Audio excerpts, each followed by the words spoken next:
আল্লাহ তাআলা যদি দয়া করে আমাদেরকে মাফ না করে, আমাদের বাঁচার কোনো উপায় নাই। আপনি কি ভেবেছেন আপনার নামাজ দিয়ে আপনি জান্নাতে যাবেন? আপনি তাহাজ্জুদ গুজার, সেজদা দিতে দিতে কপালে দাগ ফেলেছেন, এটা আপনারা জান্নাতে নেবে না।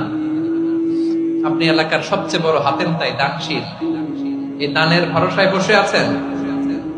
কশিন কালো কথা, আমাদের নামাজ, আমাদের রোজা, আমাদের ইবাদত, এগুলোকে মিজানের পাল্লায় উঠালে কোনো ওজনই হবে না। তবে আমাদের একটা কৌশল জানা আছে, আমরা আল্লাহর রহমতের ভিখারি। আমরা সেদিন আগেই গুনার স্বীকৃতি দিয়ে দেব। আমরা বলবো, আল্লাহ তুমি প্রশ্ন করার আগে তোমার একটা কথা বলি, আমারে কিছু জিজ্ঞেস করো না, আমি সব করেছি। এমন কোন পাপ নাই যে পাপ আমারে দিয়ে হয় নাই। তোমার রহমত দিয়ে তুমি জান্নাতে পাঠাবা।